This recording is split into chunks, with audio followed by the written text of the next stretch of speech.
Okay, I'm not sure if anyone's there. If so, please say hi in chat.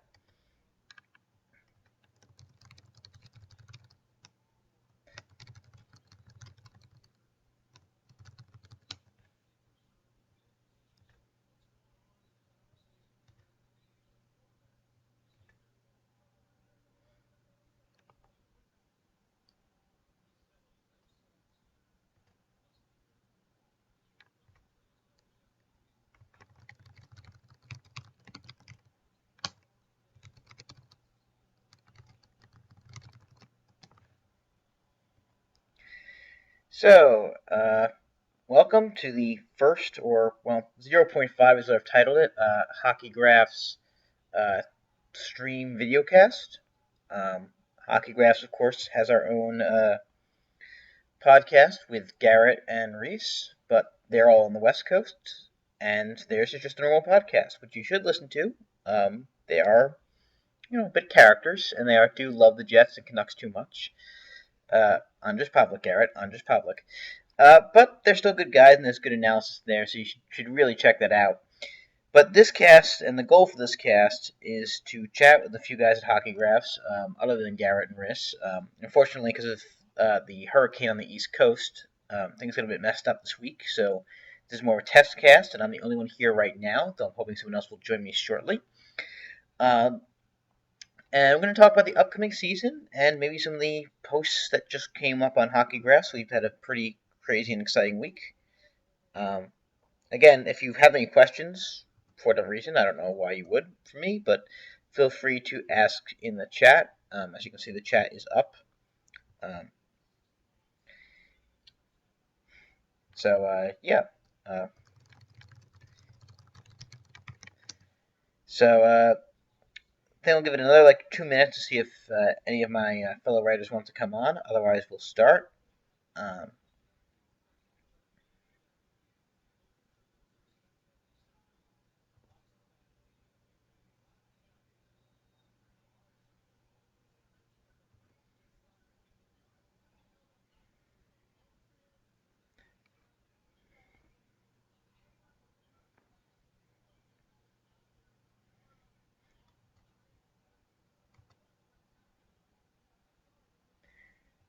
Okay, if you can't chat because you're watching on your phone, apparently, I just realized that. Feel free to tweet at me questions, I guess. I apologize. First time doing this via the YouTube chat. I used to use Twitch, but Twitch is more or less video game only, and I don't want to get my account there banned. So I will try and figure out how YouTube mobile chat works before the next time. Um, Again, my apologies for that. Um, so, we had some very interesting. So I guess just talking. So I'll just be talking right now. We had some very interesting predictions going on in our HockeyGraphs personal chat recently. Will be an article coming up. Should be this week because we all basically decided to make our own projections as for this coming season. And there were a few very interesting divisional projections over there. There are a few things that are pretty consensus. So everyone thinks New Jersey's bad. Um, everyone thinks everyone thinks Colorado should be the worst team in the Central. Everyone thinks Arizona is god awful. It's what it is. But there are few teams which few disagree on, and are so it's some very interesting stuff, and I won't spoil too much, but I do think we should go over each of the divisions here and see what's going on. Again, I'm much more familiar with with the uh,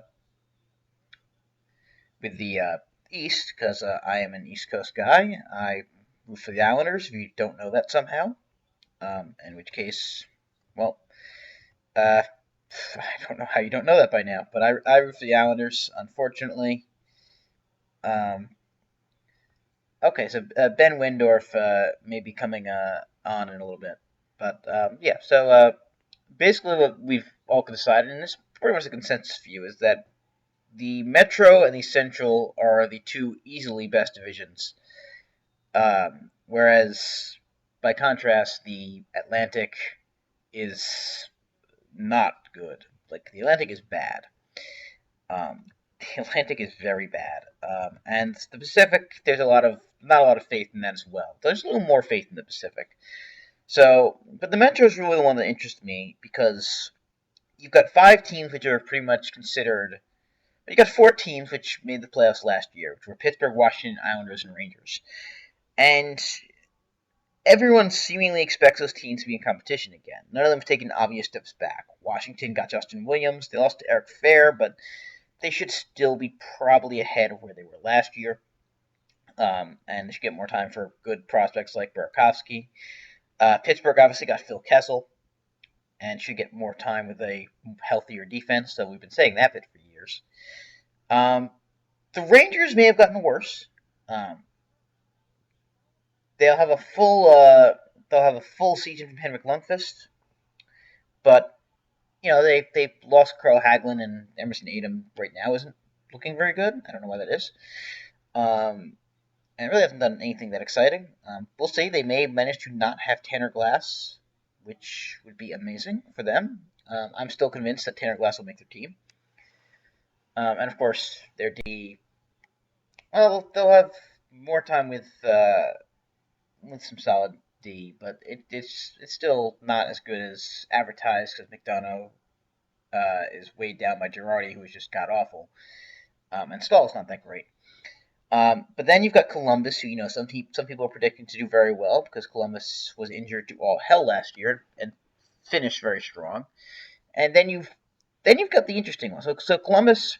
Then you've got Carolina, which is this very interesting team. If you notice, I have hockey analysis up right now. And if you looked at Carolina last year, and I'm just going plain 5x5 right now, but it's the same thing with score adjusted. Carolina was a good possession team last year. Carolina was a very good possession team last year. As you can see, the regular Corsi is 52.5%, and the score adjusted was not much different. But they had some, not good goaltending. The goaltending was very poor. They had a 97 PDO mostly because the goaltending. The shooting was also pretty poor. Now, you don't know if the shooting will bounce back. It should. We say that it should regress positively, but maybe there's some shooting talent issues there. But they, of course, acquired Eddie Lack. And meanwhile, they acquired some bunch of other good players, like James Wisniewski. Is obviously a very plus possession D-man if he plays. He's had issues with coaches and numerous stops, so like Alex Semin, it's possible that he doesn't play that often, which is stupid, but these things matter. They also have a whole bunch of young guys, whether Noah Hannafin or Ryan Murphy shows up, Elias Lindholm. There's a lot of young talent there, and the team was statistically not bad last year. And so what's suggested there was that, I apologize, it wasn't actually showing the Corsi. That's a problem. What it suggested was that maybe this is a team to watch this year. So all the conventional predictions of them being bad, because they were not good last year, but they're not. And so it's very interesting. It's very, very interesting. What's it called? I actually had them in my predictions as coming in 5th.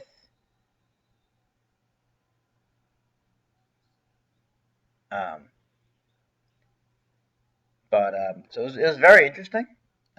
So a lot of us actually had Carolina in 5th or 4th. And then, of course, there's the Flyers, who weren't a great possession team, but got a little better at the end of the year. And Steve Mason is really, really, really good right now.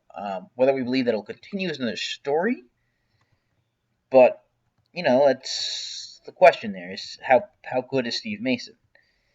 Obviously he had a horrible start to his career, but if you start doing things like looking at only the last 4 years, which is reasonable at this point, then the numbers start looking very, very good.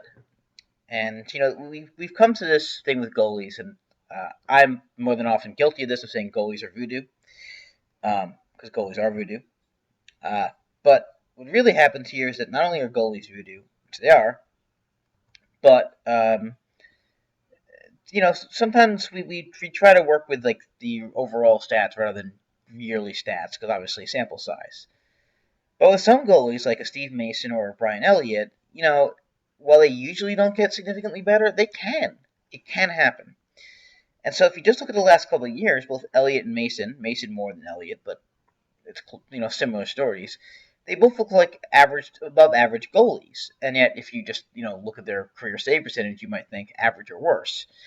And so while both St. Louis and Philly probably took bad gambles acquiring both guys, and Mason's contract extension was almost certainly a bad bet, they actually have lucked out.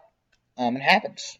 I assume that when they make these contracts, they think they see something they can improve, and history has shown that most of the time they can't. But at the same time, that doesn't mean it can't happen every now and then.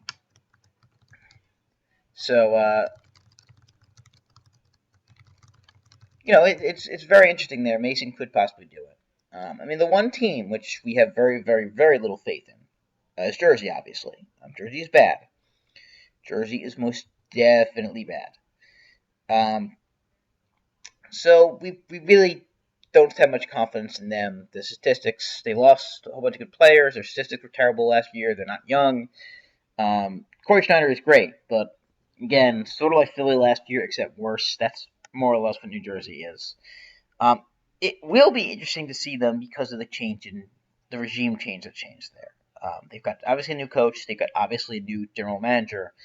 And so while we know Jersey, we think of Jersey, of course, as this team with with this team with all the crazy defensive shell. It may not be the case this year, which is very, very interesting. I wrote a piece on HockeyGraphs this. I wrote it on Friday. Howdy, Sean. Can you hear me? If you can hear me, please let me know how the chat is. Let me know how everything is. Again, I apologize. This was due to the hurricane, a bit more impromptu than I'd like. The goal is to do another one midweek, hopefully, with more notice and more people here, and more of an obvious agenda that we'll be talking about. Oh, excellent. Thank you. So yeah. So like I did this post. This post isn't even it. This is I posted on Neutral Zone Score Effects this yesterday, which you should all read, as well as all the other posts on HockeyGraphs, hockey-graphs.com, of course. But more importantly, I did a piece a while back. Hold on a second. This was back in June. This is actually what I presented on at the DC Hockey Conference in April, but I didn't get it up till June. And what we found was that teams do show abilities to control the offensive and defensive zones, but as well as in the neutral zone. But players don't consistently show that same ability. In other words, while players can clearly influence the neutral zone individually, like you can sign, let's say a Franz Nielsen, to use an Islander example. You can sign a guy like Franz Nielsen, who is actually really, really good in the neutral zone, but he may be awful in the offensive zone one year in terms of getting shots off compared to what you'd expect. And when we say offensive zone here, what we mean is, for example, if you carry the puck and you're expected to do more in the offensive zone. If you dump it, you're expected to do less. A good offensive zone performance in terms of shots is doing better than you expect. So let's say your team carries in 10 times and dumps 10 times.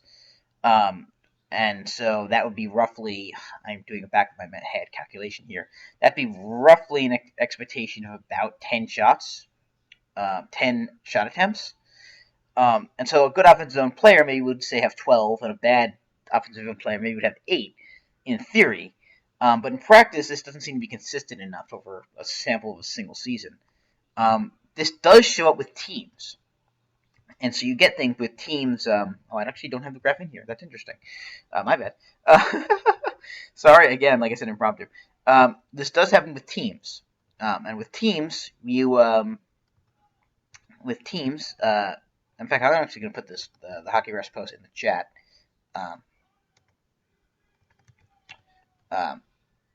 With teams, you do see the consistency. And so, for example, with the Devils, which is to get back to what I was talking about here, The Devils, if you look at this graph right here, I'm looking at the wrong post. My bad. I've done too many of these posts here.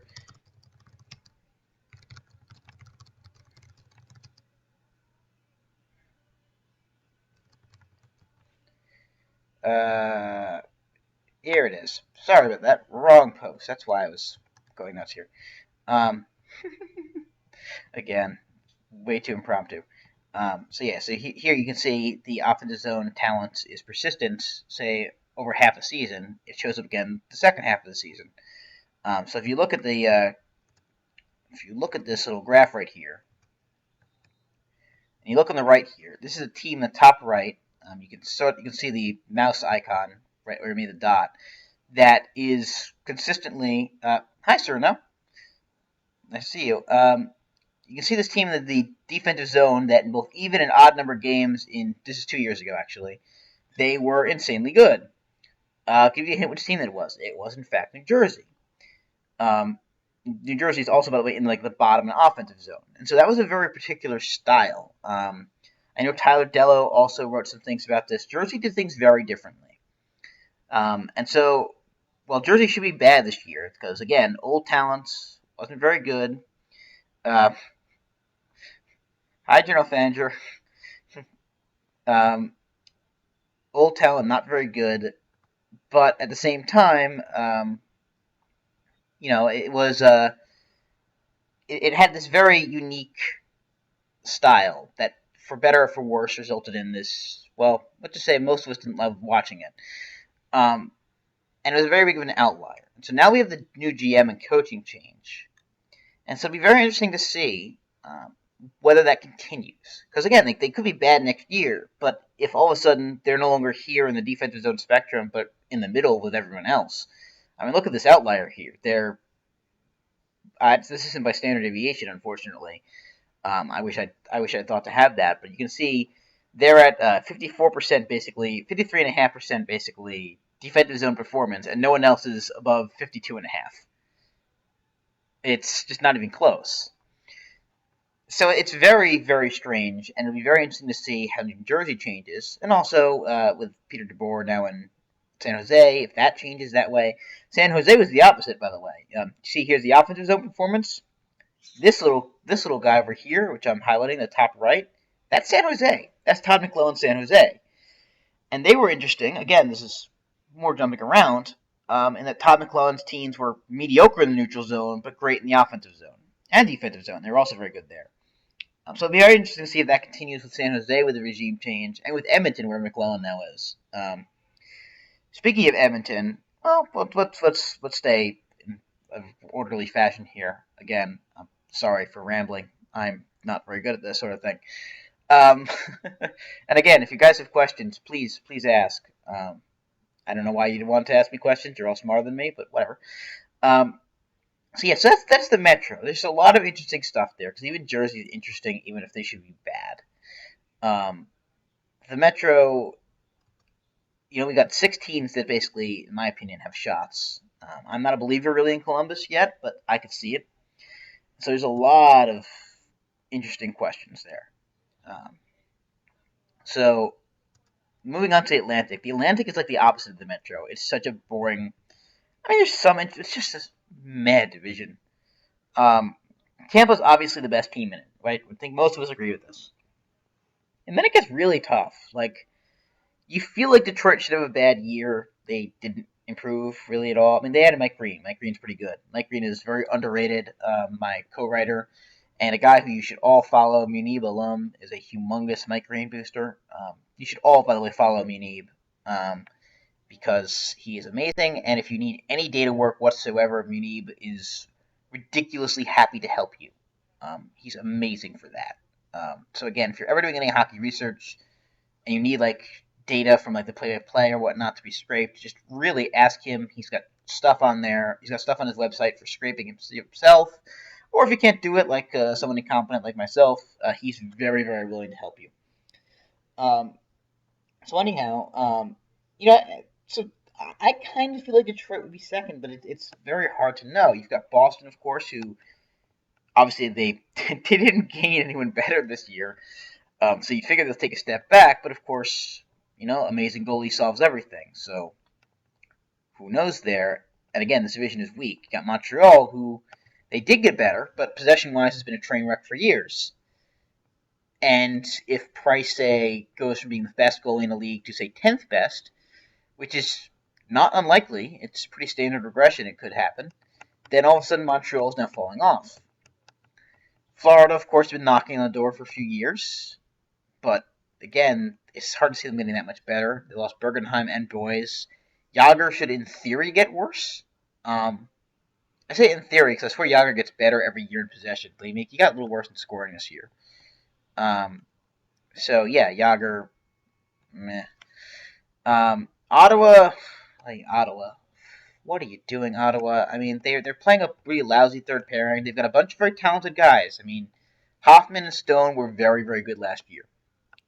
Hoffman is one of the more underrated guys there is, and I don't understand why teams, why he was so underrated and why they basically didn't pay him anything.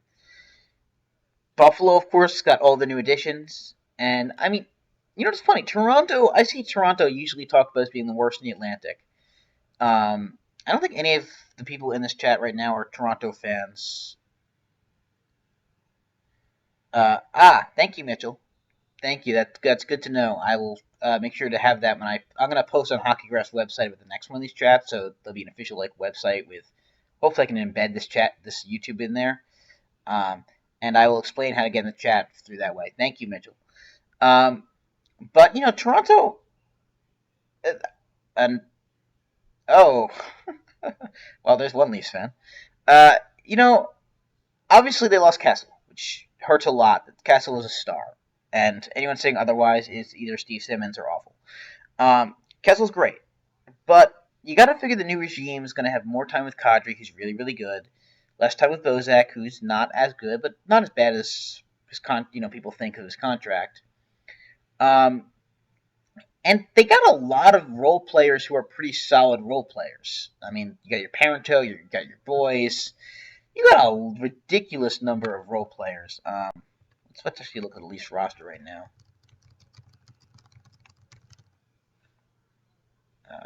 Yeah, you got a ridiculous number of solid role players. And I've this may not be a popular opinion, but I've always thought that a team that populates its third and fourth line with average players completely and doesn't settle for the grinding line could, in fact, outperform without the stars because, well, that's what you do.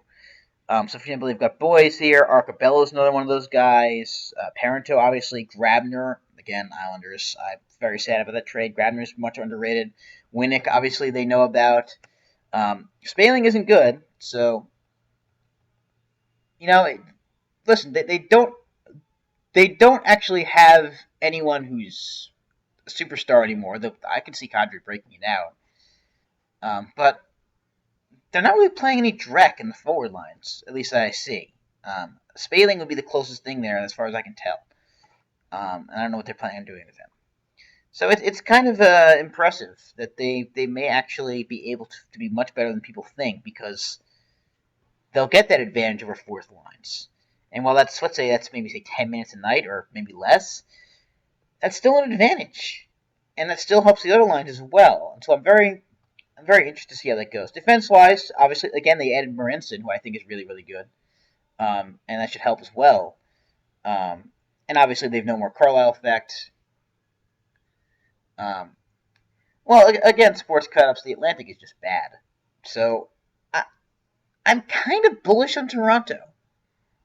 I'm kind of bullish there.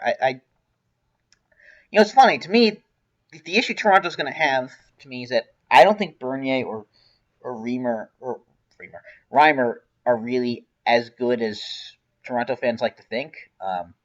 Reimer had 2 out of 3 good years in a row and has been possibly pretty much mediocre since. And I feel like Leafs fans have been even the statistical ones, been refusing to update with the times that he's really not as good as they might think he is. I'm never quite sure how chemistry things will work. JVR was never really a good possession guy. But he can work fine with Kadri, I guess. I honestly, I'm not going to be able to say. I imagine his numbers will go down a little bit, but I don't honestly know. Again, the key for Toronto is going to be less one line being a superstar line like they have in the past, but just a whole lot of depth. And as Sean points out, four competently third lines, and I'm going to be honest here, Sean, a Kadri line is probably a second or maybe even a real first line. Plus, no bad D-men. I happen to think Fanouf's a bad D-man. Let's be honest here. Fanouf's not good. Hold on a second. Okay, Ben may actually be on here in a little bit, so I may want to save that talk with him. So that's actually good. But I'm very curious to see how that works out. I don't think that team is as bad as people make it sound. And again, I have no idea what to think of Buffalo, and I have no idea what to think about a lot of these Atlantic teams, which just smell of mediocrity. And I just very much wonder if they can sneak in. Because, and let's say Bernier or Reimer actually does pull off one of those seasons. Because if they do, then you may have a team there. Like, I see people talking about Toronto going to be terrible, and I just don't see it. Like, I've seen terrible. I'm an Islanders fan. I've seen awful. And they just have too many not bad players. Like, you look at say the Coyotes, and you see bad players on the team. You don't see that really with the Leafs. I really don't like Phaneuf. But at least he provides scoring, so he's not god awful. And again, they've got a whole bunch of other good teams. Yeah, Spencer, it's definitely Tampa 1. It's definitely Tampa 1. And I'd say Metro should be favored to take at 2 wild cards, but you never know. It generally turns out to be that it's hard for one division to take 2 wild cards sometimes because you play so many games against the other division that the Atlantic will even it out by playing against the lousier teams more often. Yeah,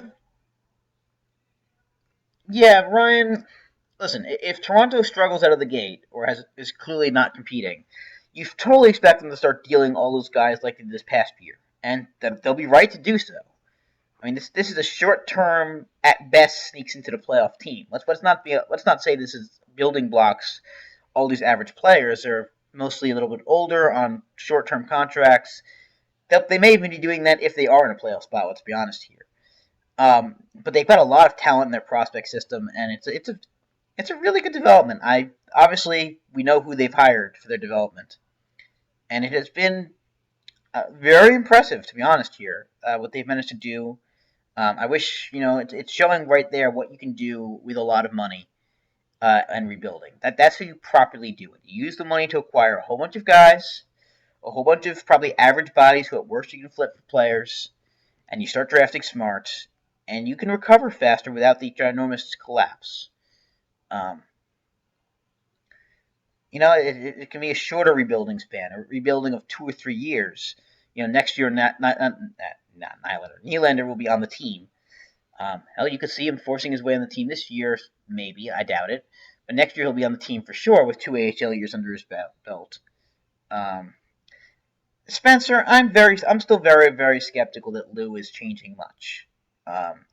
Shanahan and Dubas and the whole team there seem to have an agenda with all the acquiring, and I suspect Lou is there for more negotiation purposes than actual planning. It's clearly Shanahan who's still in charge, and I've yet to see, sort of like Nonis was technically in charge last year, but he clearly wasn't the one making the final decision making. I still think it's more of until I see something that shows clearly Lou is changing the agenda, I just don't see it. Listen, maybe it'll happen. It totally can happen. I know he's already forced Michael Grabner to shave, but I don't think that that's really his concern for Shanahan. So maybe not quite the best example. Nylander versus Zajac. Again, I could see Shanahan letting Lou throw some bones for some of his favorite players that don't harm the team. But again, I don't think Lou. This is not a job where I think he's got full discretion.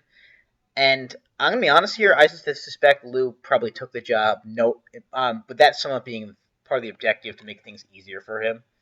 He's got to be getting tired of this sort of shit. And so I think he's there to help with negotiations because he knows people and has probably has got good relationships with a whole bunch of agents by now. But I just don't think he's there to change their strategy. I of course could be wrong. So that's the Atlantic. When Ben gets here, I may revisit this and maybe revisit the Metro. So going on from the Atlantic, let's move to the Central. So that's the interesting Western Division. And again, I'm less of a Western Conference guy, and it sounds like from my chat here that most of you are as well, Eastern guys. Sorry, Western guys. Again, we have a HockeyGraphs podcast with Reese and Garrett that I think tackles the West pretty well, but more Pacific based for those guys, I guess. Winnipeg. But going through the Central here, so this one has been a lot of debate among us HockeyGraphs guys. So, for example, we've had Chicago be picked by a few people. I picked Chicago. Fanager. I'd love to believe in the Mets. Really, really fast. Baseball talk for 30 seconds. I'd love to believe in the Mets, but probably not. I'd probably go with Cardinals and Toronto winning it. But again, baseball short series, who the hell knows? But the Blue Jays scare the hell out of me. So, if the Mets make the World Series, the Blue Jays could bow out quickly. Please do that. Make me very happy. So, baseball talk over. Yes, Blue Jays. Anyhow, the Central, we've had literally, I just browsed through some of our picks at HockeyGraphs, and I have 4 different picks to win the Central. I've got Chicago, obviously. We've got a St. Louis pick. We've got a couple Dallas picks. We have a Minnesota pick. Did no one pick Nashville? I don't think anyone picked Nashville, which surprises me. And so there's a lot of... It's unclear what's going to happen. Chicago should be worse again, but they were great last year. So, how much worse is enough to make them not the best in the division? St. Louis, they've... I still think they're very good. I kind of feel like they're underrated there. St. Louis, what does St. Louis lose? I've ever been so down on St. Louis. Wrong browser.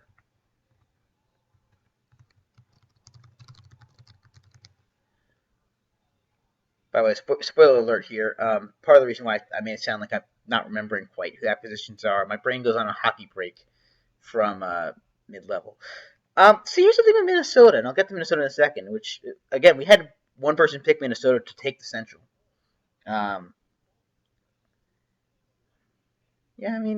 St. Louis, they lost Oshie because they traded him for Brouwer, which is a negative.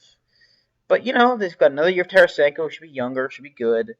They still have Pietrangelo and Shattenkirk. Shattenkirk's pretty amazing. I think their goaltending will be better when healthy. Minnesota is this team that I like a lot. The question for them is goaltending still. The question, I'm not forgetting Dallas, trust me, and that's another team that, again, we've had 2 people pick Dallas in the HockeyGraphs group, so we're very, very, very, very, very unclear about, who's the best team here. And yes, Spurgeon is definitely a good one. I'm not sure about Dumba yet.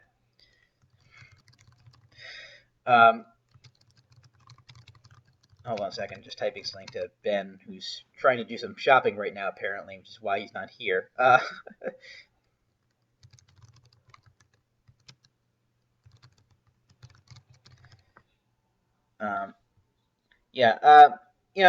get to Minnesota in a second, actually. Staying on topic here, staying with St. Louis, they look pretty good. Going to Minnesota next. Yes, and I like Broden, and Scandella's a jerk, but he's very, very good.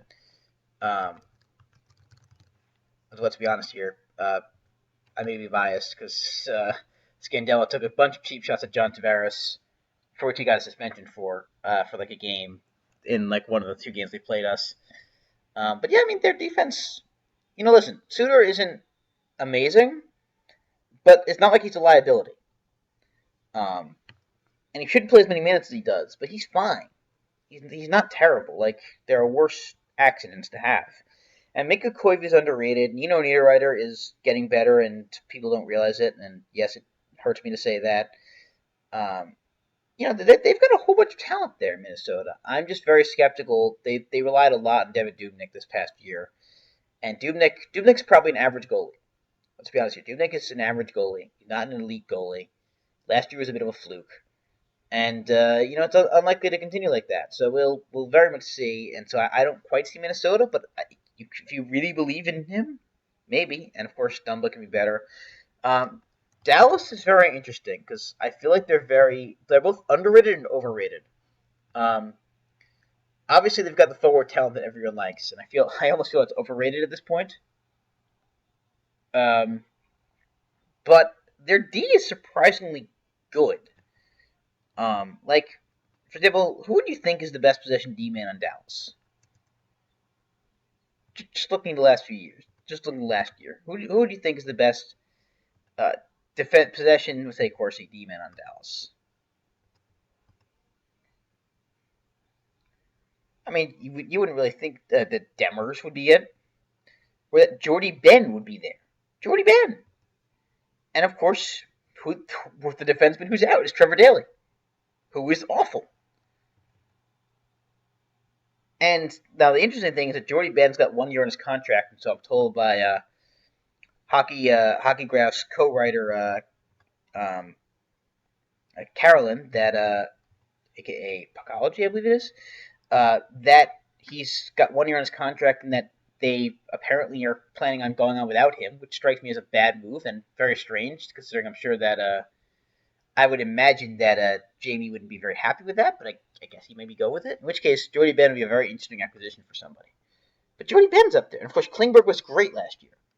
Klingberg was great, and so you really, the D is not as bad as you think it is. The question for them is again in goal, where Lettinen and who else did they get in goal this year?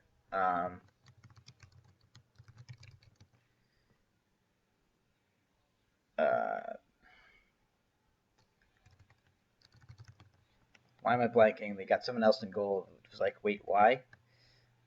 Um, and Niemi, right? They got Niemi. It's like, wait, why? And of course, obviously, they had Oduya, and Oduya is not quite great defensively, in my opinion, anymore. And I feel bad because Oduya is a classic. But they add a full season of Nichushkin. They've got a whole bunch of very, very good players. I could talk myself into them very easily winning the Central. It's just the goalie is a big question mark. And so they could be one of these good possession teams that's just sunk by bad goaltending. In which case, that's an issue because they're in a really, really tough division.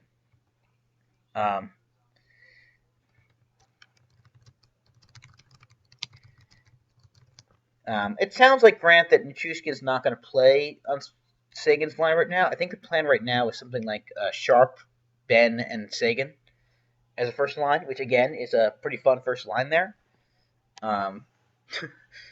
They've got a lot of fun players. I really love watching Nichushkin play, by the way. So I really hope he stays healthy because he sort of reminds me. Obviously, he doesn't have the shot, but he reminds me of Ovechkin almost in terms of the ability to just go straight through guys repeatedly and then just do what he wants offensively.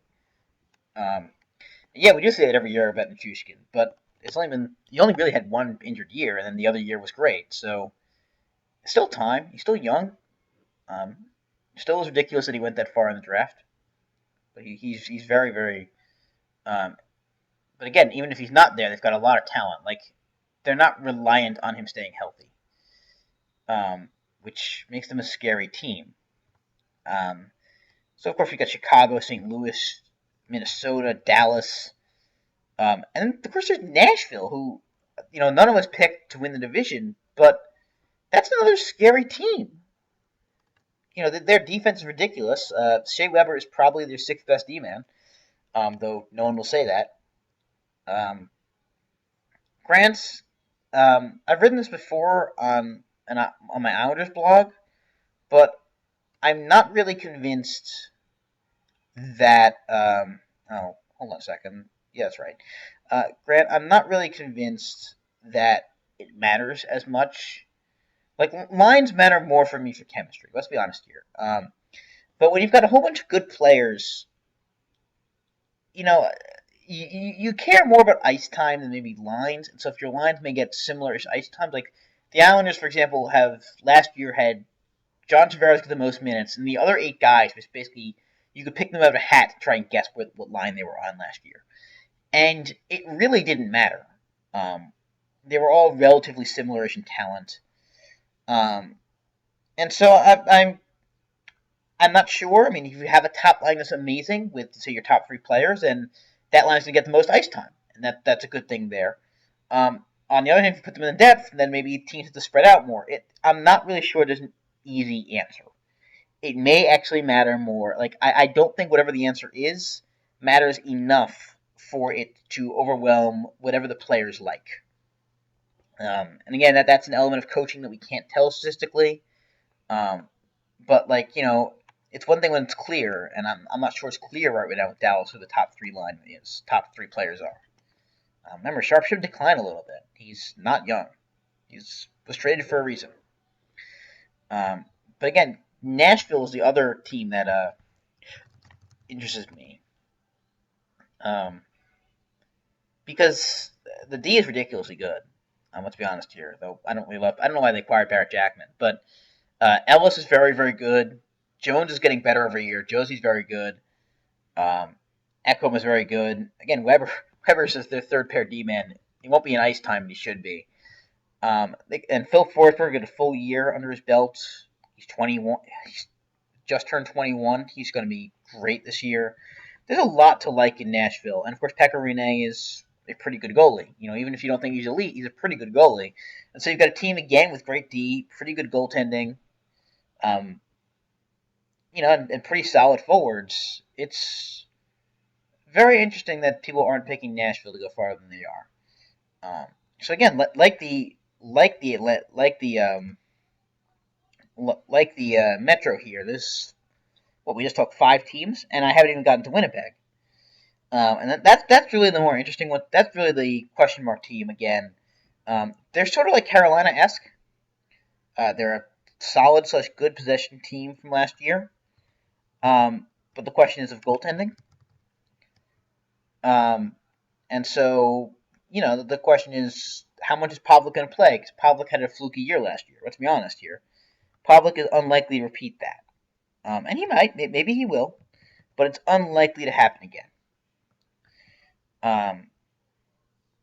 And then, you get to this issue where, it's funny, Winnipeg and Carolina basically had equal possession years last year. So, yeah, it's very, very similar-ish. And so if Pavlik declines, how fast do they go to their much better backup goaltender? If they go to him faster, with Carolina, I think Lack will be the starter by at least 20 games in. Because I think that they're on their last straws with Ward, because Ward is, of course, coming off another bad season. I'm not convinced of that with Winnipeg, because Pavlik's coming off a good season. And that's an issue. They've got a whole bunch of really good young players. Ehlers, I believe, is going to make the team, and Ehlers is a really, really good prospect. But I just don't think they're clearly better than the other teams in their division quite so much. And, I'm not sure they're better than Nashville, Chicago, or Dallas. And the goaltending is a major issue. And the division is tough. And so I'm really not sure on them. I think I have to have them 6th, I think. And then, of course, Colorado. Listen, Colorado's got a nice young forward talent. It's just elsewhere. It's just not. Maybe they'll do it again. Maybe Varlamov will carry them. It can happen, but the division is ridiculously strong, and they're just not good. So no. The Pacific is more of a awful bit. you've got LA and Anaheim, who I think always pick one of those two to win the Pacific. Grant, unfortunately, I am not. I looked at it. I was very hoping to go, but Rochester's it's about a 4 hour, 5 hour drive for me. Maybe 4 hours, 4 or 5 hour drive for me. So it's really not. It's probably slightly bit more than a day trip that I want to make, and I can't afford to stay there right now. I made the DC conference because actually one of my good friends lives in DC, so I crashed with him, and I used it as an excuse to meet up with him and whatnot. But RIT it's just not looking like it. That's why I'm not speaking there as well. I'm hoping to make there's a Toronto conference in January, Martin Luther King's weekend. I'm hoping to make that one, and I'm hoping to make the Vancouver conference scheduled for next April. But these are all well in advance, and God knows what I'm doing by then. So no promises, but RIT it just couldn't happen. If you can go to that, I strongly recommend it. It should be a lot of fun. There's some ridiculously good speakers there. Ryan has organized an incredible event, and I'm really really jealous. Grant, I'm not sure what the name of it is. I know it's Martin Luther King weekend. I think Michael Shuckers is involved in it. But it obviously there'll be a lot of people at the Toronto event because it's Toronto. And similar to DC, at Vancouver, I'm looking forward to going to because I now have a friend who now just moved to Vancouver. So in theory, I could then stay there. Because really, if you're going to these things, to me, the biggest trouble is where you stay. Because hotels can be expensive. There's a really, really great baseball event, off topic here, sorry. It's a really, really great baseball event every year called Sabre Seminar, which is in Boston. It's an incredible event. If you're very interested in sabermetrics, I strongly advise going if you're in the area. But Boston hotels are not cheap. So if you don't have anyone to stay with, it's a pain in the ass. So I spent a good amount of money going to that one year. And I was interested in going this year, but I just could not budget it. So it's always the bigger deal to me. Because I can generally drive to most of these places, but like in theory I could drive to Toronto. I don't think I will, but in theory I could. But hotels are just a pain in the ass. But anyhow, and sorry for the use of ass there. Anyhow, the Pacific, we generally agree that Anaheim or LA will be the best teams. LA should regress positively this year. There will be a worse team because no Sakara, Justin Williams gone, but they should still be very, very good. But they should still be up there clearly. And Anaheim again should be very good. They were good. They should be better than last year. They got a full season of Simone Dupre, who was stolen from Pittsburgh in a bizarre trade.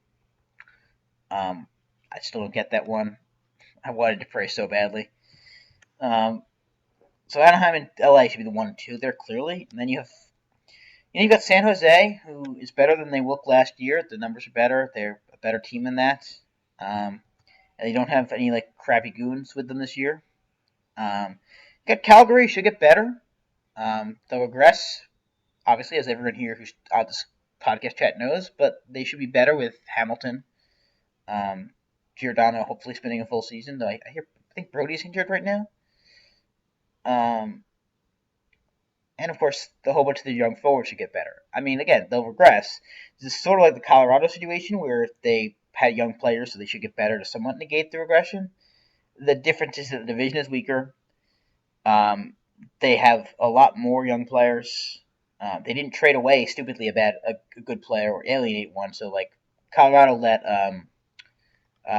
what's his name go to St. Louis. Why am I blanking on? Why am I blanking on? Yeah, this is very stupid that I'm thinking this because we just wear the Blues roster and it's going to kill me here. Stastny, thank you, Stastny. And so yeah, they were going to get younger players. They lost Stastny, so that was going to cancel out that. And then there's the whole regression thing. So it's really it's really they should get better. Yeah, they should get better. If I was putting over under on possession for them, I'd say about 48.5% maybe. which would be a big upgrade for them. But I'm not sure the goaltending's there. Um, and again, they're going to regress shooting wise. So they probably miss and say probably San Jose, but you could see them doing it. Again, that's an organization that seems to have that unlike Colorado there with Stastny and everything, they seem to have reacted the right way to it. They seem to have realized we need to improve still, and they moved to do that with Hamilton and whatnot. So I like their management. I like what they're doing. I just am not sure. Um, oh, hi dog. My dog just came over to say hi from napping. So hopefully it doesn't mean I need to end the stream to take her out. Hopefully. Um, no, she's good. Good dog. Good dog. Um, Mitchell, I hesitate to project any goalies. Like my Marcel's had Ben Scrivens as a really, really good goalie going into last year with a large amount of variance in the projection, but high, pretty good goalie. Obviously, didn't work out very well. And so Jones is a little more of a sample size than Scrivens, but similar concept. And so it's very, he's a better prospect than Scrivens was, but it's very unclear with goalies. And San Jose paid a first for him, I think. So I don't. My projection would be average goalie, maybe better, but you never know with goalies. I hate to do projections with them. And then you get the two unknowns. You got Vancouver, who should be worse this year, and was barely a playoff team, really last year. They still got some good players in there, and so I think people act like they're tire fire, but they're not. And the division is bad, so it's possible. But they're not really very good. Edmonton's the odd one. So Edmonton the news today was that Edmonton just waived Nikita Nikitin. Just good. Nikita Nikitin was not very good.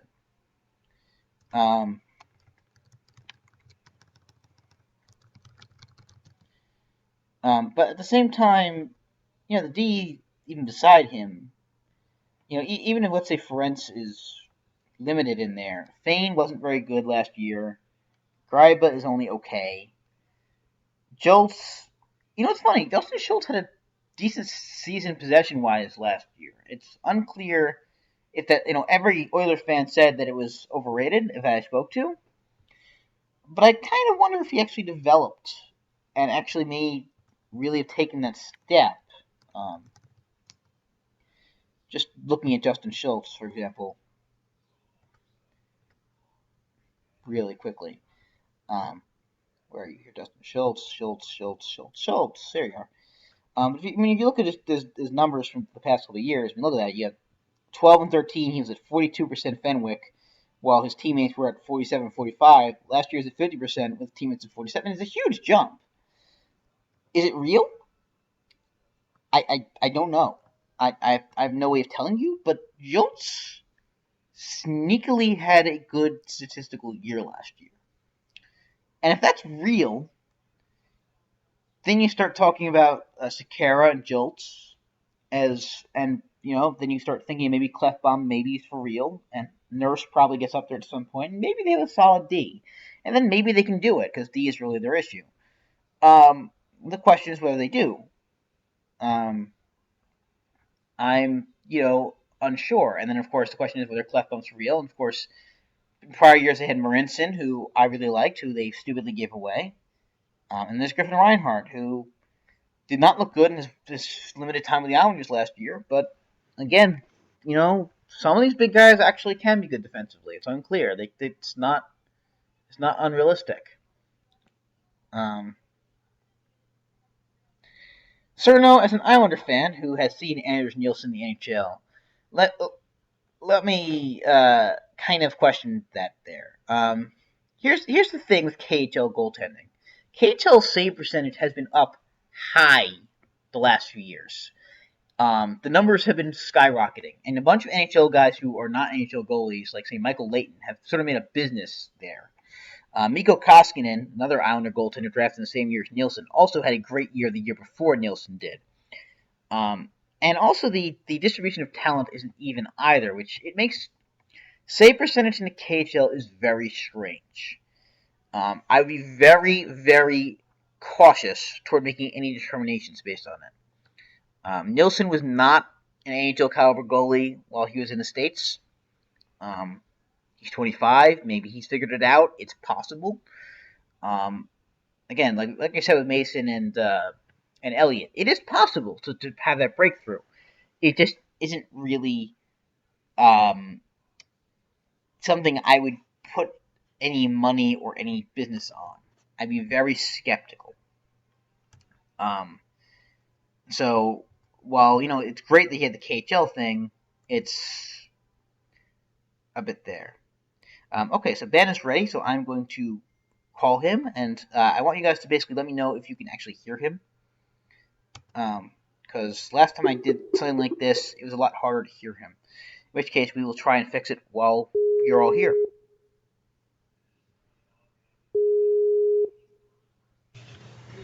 Hello? Ben, can you hear me? Yeah, I can. And chat, please let us know if you can hear Ben. Am I audible? That is the question. We've had some issues before with Skype and my streaming setup.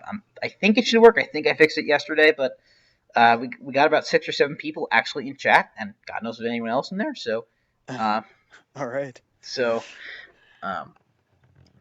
okay, sounds good. They're saying it's a good sign. All right. So I hope you got what you needed to do done. Yeah, I got clean underwear now. Excellent. This is important. Right. This is important stuff, and we're just talking about the Oilers, so you're right on theme. Oh, perfect. No, I don't have. No, I'm not setting fire to my garbage. I'm cleaning my underwear. Oh, okay. So it's funny. We're talking about the Oilers, and I'm not sure you can see. I'm not sure if you have the stream up on your whatever your computer or whatnot. No, not right now. I'm on my mobile device. Okay, that's totally fine. I just have the Oilers roster up, so you're not missing much right now. So you can see the archive to see how you sound later. Yeah. And we're just talking about, so there's a lot of question marks there. And I'd mentioned, and I'm curious your thoughts on this. One of the things I'm curious about, Jolts had a actually good possession year last year by the numbers. Yeah. And every time I talk to anyone of the Oilers blogosphere, they all said, yeah, it's misleading. He's lousy. He still jolts. Yeah, right. Well, he was a mystery, right? For many years there, where there was all the controversy about how he got into the league and got onto the Oilers in the first place, and there was a lot of anticipation there, and everybody kind of knew that he was this really fantastic offensive player up to that point, but then he got to the league and it was colossal. He was colossally bad on defense. I mean, there's no way around it. He was that bad, and so now I don't know how much that colors their judgment. I imagine it does a little bit for Oilers fans, but at the same time, you got to listen to him a little bit. We know the teammates have an effect on things.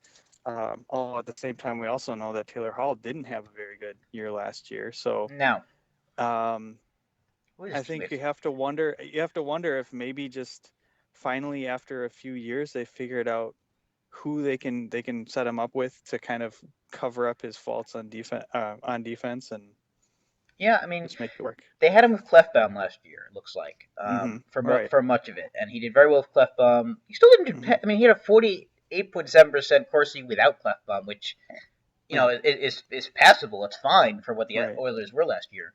And I just reminded guy, George Ace. Yes.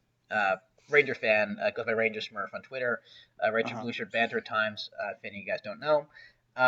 And about a few years ago, when I was looking up the stats of the Rangers obsession-wise on the old behind the net side, I noticed that this Anton Stroman guy was suddenly at the top of their list.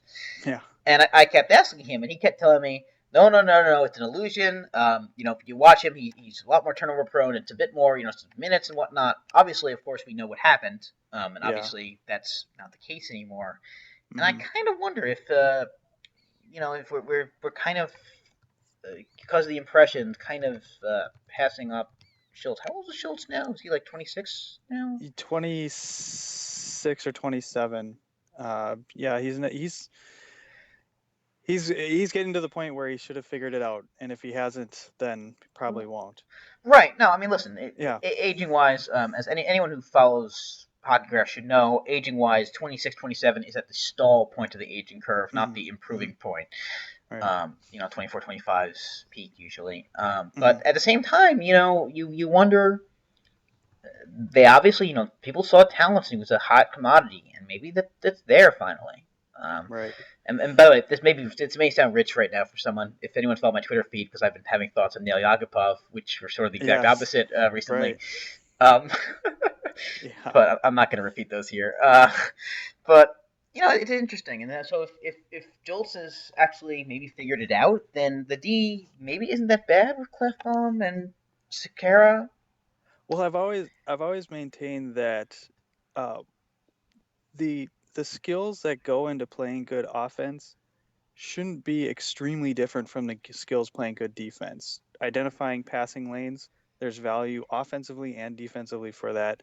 Obviously, controlling the puck, learning how to win the puck. I mean, there's.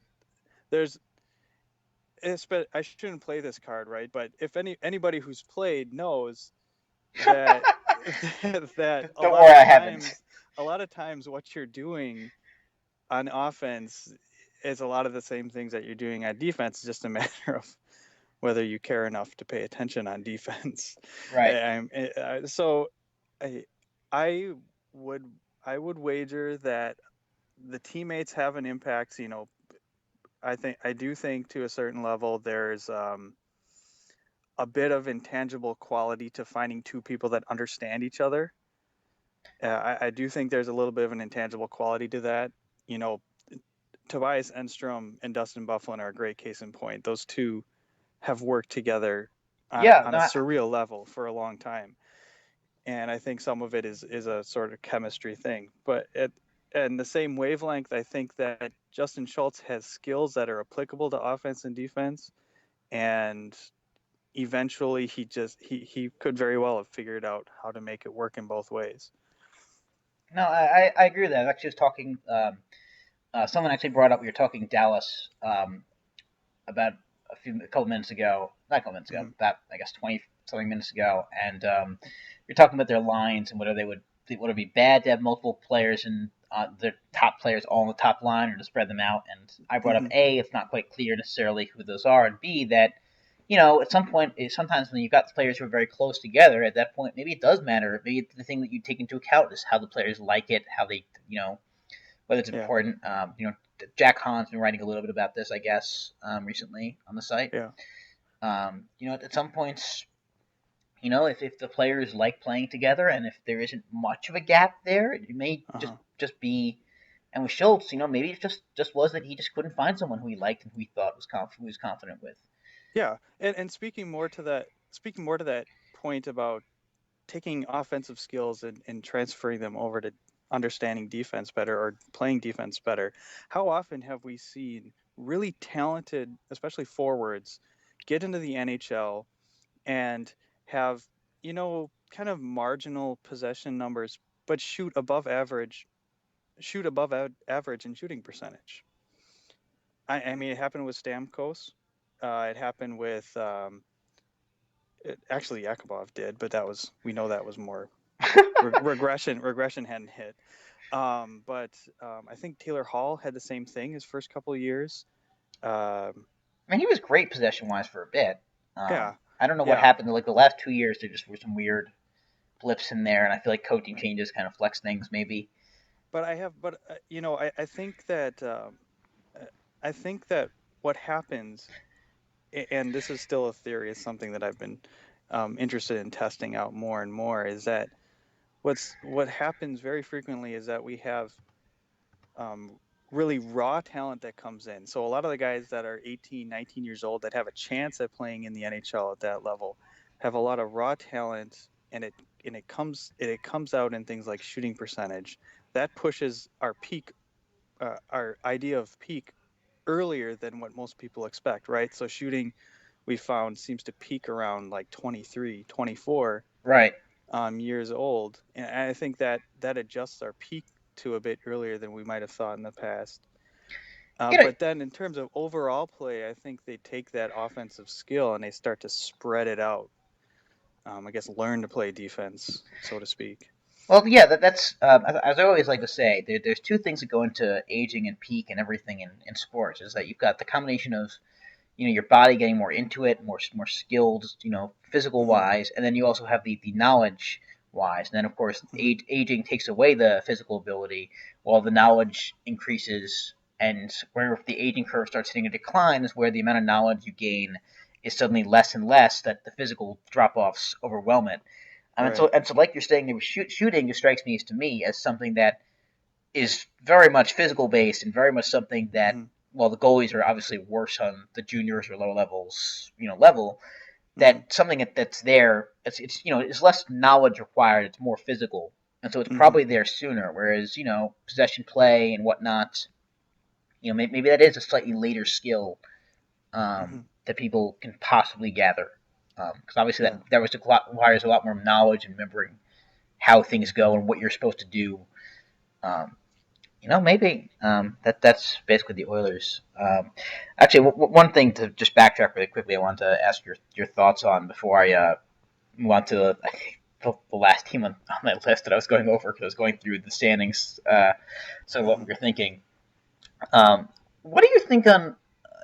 I did a long bit in Toronto, and Mm-hmm. everyone's sort of predicting them to be bad this year. And Mm-hmm. I just look at their roster, and I just don't see any bad. Like what you look at an NHL roster, usually you see the stars on the top end, you see a bunch of mid level guys, Yeah. and then you see a bunch of guys who you're just like, ugh, these guys are bad, and you just wish you didn't have them. And I look at Toronto, Right. and I just see a lot of mid. I don't see any of the bad players. Mm-hmm. Like the closest thing I see to that is Phaneuf because I really don't like Phaneuf at all. Right. But even he's got good scoring at least. And I just wonder if maybe they hang around longer than people think, or maybe even in a bad Atlantic Division could surprise. I feel like they're the kind of team that could get the bad karma that the Devils had last year. Like they have the kind of team that they could actually be fairly decent possession wise, but you look at the roster and you don't really see well, like you just described, you don't really see a guy who's going to shoot the lights out necessarily. Right. So I feel like that's the kind of team that could be primed this year to have the good possession numbers, but shoot, you know, average or worse than average, and everybody wonders what's wrong with them. And it would be a little bit of it would be good karma really, because they'd been shooting above average, and Right. a few people kind of infamously Listen, if their brain trust, I think suggested it was. their brain trust, I think would be totally happy with that. Uh-huh. Because I think the brain trust would prefer if the team had bad standings, but the players' underlying stats were good this year. Because Mm-hmm. obviously, I don't think they intend on competing this year.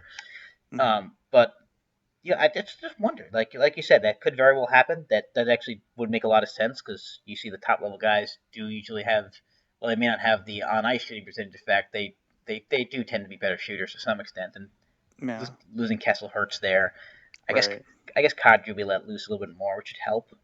Mm-hmm. Uh, I mean, the only other thing is again going to chemistry. You do wonder with uh, guys like Boys and Parento, who other teams Yeah. apparently can't get rid of fast enough for some reason. You wonder if maybe there's some things there though. Like I Well, feel like they got a lot of moving parts, right? They've yeah, swapped in and swapped out guys at almost every level of the depth chart, really.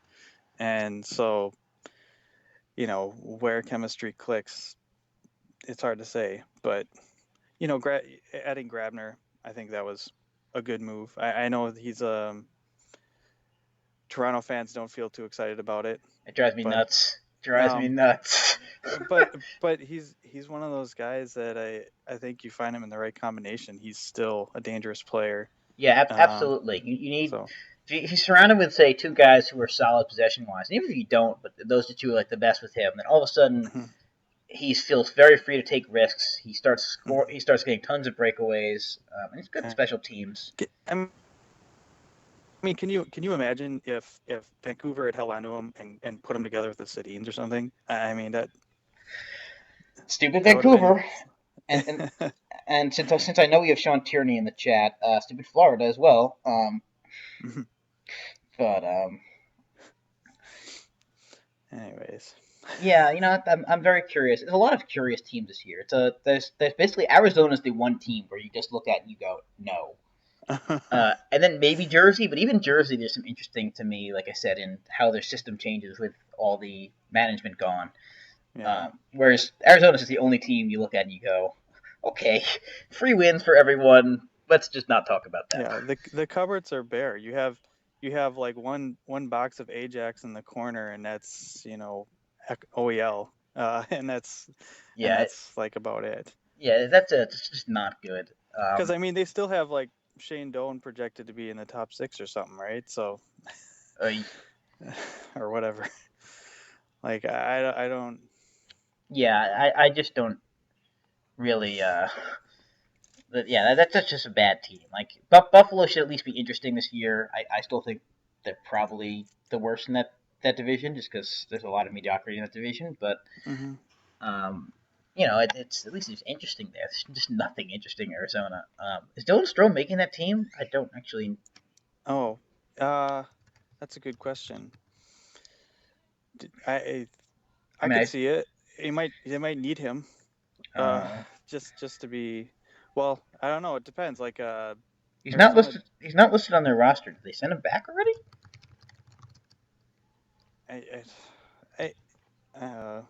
That's a good question. If I had it in front of me, I could look. But well, the first news article that pops up says he's not been returned yet. Though he's not listed on their website roster, which is usually. Sorry, that was so after Fridays they're supposed to do it. I don't know. That's for Howling. I'm curious because I don't see him on the roster, and that's usually like the up-to-date and the cuts online. And by the way, I agree with not keeping him on there. Yeah. But apparently, teams, as someone who knows very well so Grant Richmond says he believes he is. Okay. Okay. I know the temptation as an Islander fan to keep that guy on your roster. I know it very hard. We did that with Nino Niederreiter at one point, which was obviously a mistake. We did it with Josh Bailey, which was probably a mistake as well, though Islander fans harp on that has been ruining Bailey, and Bailey's a perfectly fine player, really, but Islander fans have such expectations that I feel like you never really know. You never know what the what if is with these guys who come out early and then struggle for a bit. Maybe they'll struggle anyhow. You never know. But it's just not worth it monetary wise to do that. It never is. And so I for their sake, I hope they resist the urge. Right. It doesn't. It's one of those things that you don't necessarily have to do. That I guess that would be the biggest rationale for me is you don't have to do it. So why would you do it? Buffalo last year couldn't help but throw a couple of their rookies to the Sharks because they could hardly fill out a lineup otherwise. Right. But in the process, Ristolainen and Gergensons, who put up a pretty good fight as really young players in the league at the same time, they really got slaughtered by the end of the year. Didn't Gergensen have an okay year? I actually don't remember. He had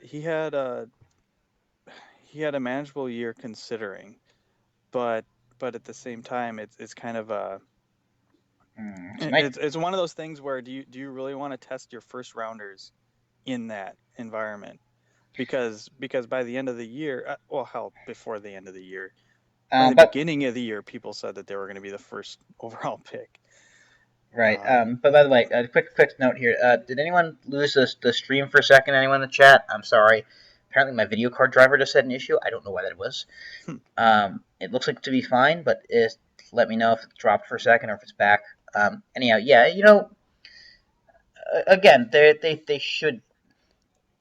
But Buffalo will be better, but obviously they didn't want. I'm sure they wouldn't have wanted to do that, though. Mind you, they also had brought in like Grigorenko immediately, and then they sent him back after like 30 games, like twice. So Yeah, yeah. I'm not honestly sure. There's some more to the story on that one. I just Yeah, I don't know. I know there were some Buffalo fans I had heard mention that they felt like he wasn't trying too hard during games or something like that. And well, his AHL numbers were actually pretty good last year. mm-hmm, So I do like a Nino Niederreiter situation. I do suspect that there's a solid NHL player in there, and mm-hmm, they didn't sell low because obviously it's part of the O'Reilly trade. right, So I'm not faulting them for moving him in that trade. Unlike yeah, say the Nino Niederreiter Kyle Clutterbuck trade, which to me was just god awful for yeah. obvious reasons. Um, He hits a lot though, Clutterbuck. I'll tell you what. yeah, because we don't have any other guys to do that. Like Yeah. every time I look at like on ice shooting percentage for the last 3 years, I see Cal Clutterbuck on the bottom of the list. It's like, God damn But he it. tried so hard. Oh, he tries so hard, and just so bizarre. I mean, some of it's his line mates, but it's so bizarre because he has breakaways every now and then. Actually, looks good in them. Anyhow, guys, I actually have to go because my phone's ringing, and Uh-huh. my college football team's gonna be starting. Or my phone, yeah, it's ringing. So, thank you all for joining me, and thanks, Ben. And Yeah, thank you. I will schedule a more organized one with more people on it next time. So let me know what your thoughts are. Tweet me if that's a thought. And we'll have an agenda for next time. So thank you so much. All right, talk to you later. Later.